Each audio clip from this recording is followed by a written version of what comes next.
The monetary system we've created is nuts.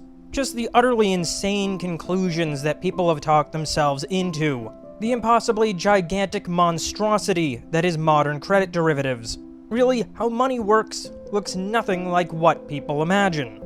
So let's look at the history of how we got here. While this film won't be a comedy per se, when you go through and follow the process step by step from a zoomed out perspective, it becomes too absurd that it is funny.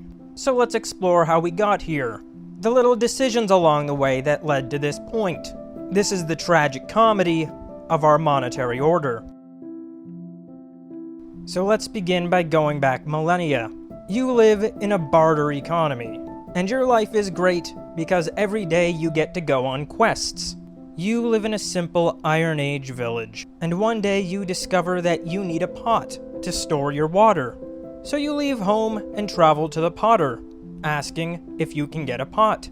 The potter agrees, saying that he would like some eggs. Unfortunately, you don't have eggs. So you walk a short ways to the farmer who has chickens. You ask the farmer if you can get some eggs so that you can give the eggs to the potter to give you the pot. The farmer agrees, saying that he would like a barrel for the eggs so that he can store his grain. So now you make your way to the cooper so that you can get a barrel for the farmer so that you can get eggs to give to the potter so that you can get a pot. Once you arrive at the cooper's house, you ask if you can get a barrel. He is happy to oblige, saying that he just needs an axe in order to cut down some trees. Unfortunately, you don't have an axe to give. So now you need to get an axe to give to the cooper, to get a barrel to give to the farmer, to get eggs to give to the potter, to get a pot. And so, you make your way to the smith. When you inquire as to getting an axe, he says that he simply needs some corded rope. Well, this seems reasonable enough to you. So you set out to get some rope for the smith, to get an axe for the cooper, to get a barrel for the farmer, to get eggs to the potter, to get you a pot. And so you make your way to the weaver's house. You ask the weaver if you might get a rope. The weaver is all too happy to oblige, saying that in turn she would like some fish.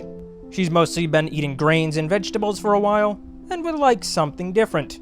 And so you make your way to the fisherman, so that you can get a fish to give to the weaver, to get a rope to give to the smith, to get an axe to give to the cooper, to get a barrel to give to the farmer, to get eggs to give to the potter, to get you a pot. And so now it's getting late in the day. You make your way to the fisherman, and ask if you can get some fish. The fisherman agrees, saying that he needs some clay, so that he can make a container to hold his fish.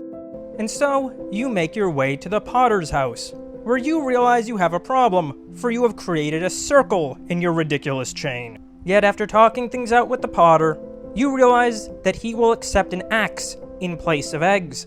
This allows you to bypass the farmer and the cooper, yet you still need rope for the smith, which creates another problem as you're right back into a circle. Fortunately, as you make your way back to the weaver, you find that the weaver will accept leather instead. Now you simply need leather to give to the weaver, to get a rope to give to the smith, to get an axe to give to the potter, to get you a pot. And so you make your way to the tanner, and the tanner asks for some wool. By now it's getting pretty late in the day, and you've accomplished nothing.